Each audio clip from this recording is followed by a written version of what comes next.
Robert Greene की एक किताब है शक्ति के 48 नियम। शायद आपने इसका नाम सुना होगा।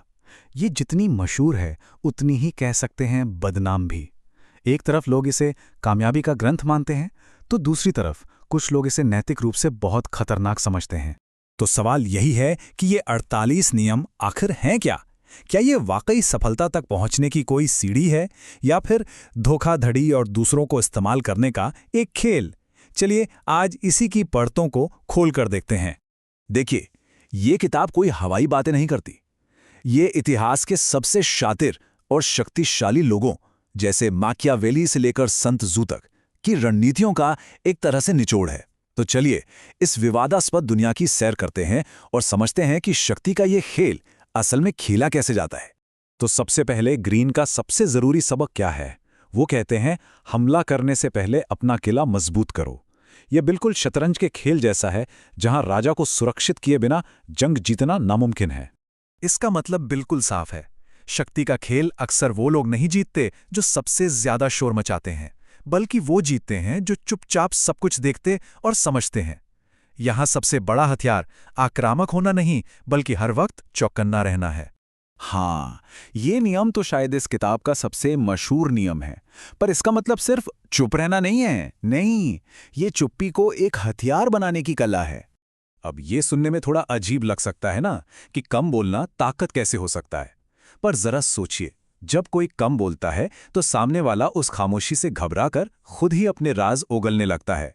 वो चुप्पी उसे असहज कर देती है और देखते ही देखते बातचीत का कंट्रोल हाथ में आ जाता है। और ये देखिए, असल जिंदगी में ये कैसे काम आता है। यहां पर अस्पष्ट जवाब देकर सामने वाले को ही बोलने पर मजबूर कर दिया गया। मतलब प्रतिद्वंद्वी की बेचैनी ही उसकी हार की वजह बन गई। ये एक शानदार डिफेंसिव मूव है जो बाद में अटैक करने का मौका देता है। ठीक है, तो एक बार जब अपनी जगह महफूज हो गई, तो फिर क्या? अब शुरू होता है खेल का अगला दौर। यह है सामाजिक महारत का खेल, जहां असलियत वो नहीं जो है, बल्कि वो है जो दिखती है। यहां सारा खेल अपनी छवि, अपनी इमेज को कंट्रोल करने का है। दुनिया के सामने कौन सी कहानी पेश की जाती है और लोग उस कहानी पर कितना यकीन करते हैं, असल ताकत इसी बात से तय होती है। ये बहुत दिलचस्प है क्योंकि यहाँ ग्रिन के नियमों की गहराई पता चलती है। देखिए, कम बोलना यानी नियम 4 खुद को बचाने के लिए है, जबकि अपने कामों से जीतना यानी नियम 9 दूसरों को बिना बहस के हराने के लिए है। एक तरह से एक ढाल है तो दूसरा तलवार, लेकिन दोनों का लक्ष्य एक ही है, नियंत्रण। और इसी सामाजिक खेल में एक और कह सकते हैं काफी खतरनाक नियम आता है। सोचिए, अगर किसी को पता ही नहीं चलेगा कि असली निशाना क्या है, तो वो उसके खिलाफ तैयारी कैसे करेंगे? तो इसका निचोड़ क्या है? अनिश्चितता। अपने असली मकसद पर धुएं का पर्दा डालकर विरोधियों को अंधेरे में रखा जाता है। वो बस अंदाजा लगाते रहते हैं और इस बीच काम हो जाता है। और ये एक बेहतरीन उदाहरण है कि कैसे ध्यान भटकाने की रणनीति एक निर्णायक जीत दिला सकती है।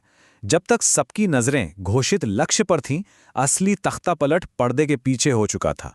चलिए अब आते हैं खेल के आखिरी और सबसे अहम हिस्से पर। तैयारी हो गई, बिसात बिछ गई। अब बारी है आखिरी दांव की, यानी निर्णायक कार्रवाई की। रॉबर्ट ग्रीन का संदेश यहां बिल्कुल साफ है। सिर्फ योजनाएं बनाने से कुछ नहीं होता। शक्ति आखिरकार उसी को मिलती है जो सही मौके पर पूरे हिम्मत के साथ कदम उठाने से नहीं डरता।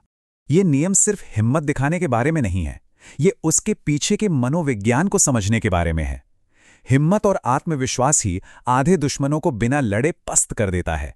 सीधी सी बात है, एक साहसिक कदम, भले ही वो एकदम परफेक्ट न हो, हमेशा हिचकिचाहट और कुछ न करने से बेहतर होता है। लोग नेतृत्व करने की इच्छा का सम्मान करते हैं, डर का नहीं। ये क्लासिक उदाहरण है।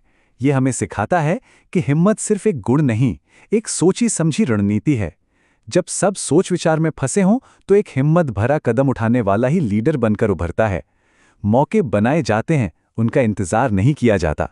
तो इन सभी रणनीतियों को समझने के बाद हम वापस घूमकर उसी पहले सवाल पर आ जाते हैं, क्या ये नियम अनैतिक हैं?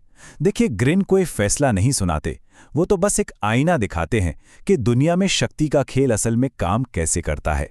और यहीं पे सोचने की बात है हम सबके लिए, क्या इन नियमों को जानना खुद को ऐसे लोगों से बचाने का एक तरीका है?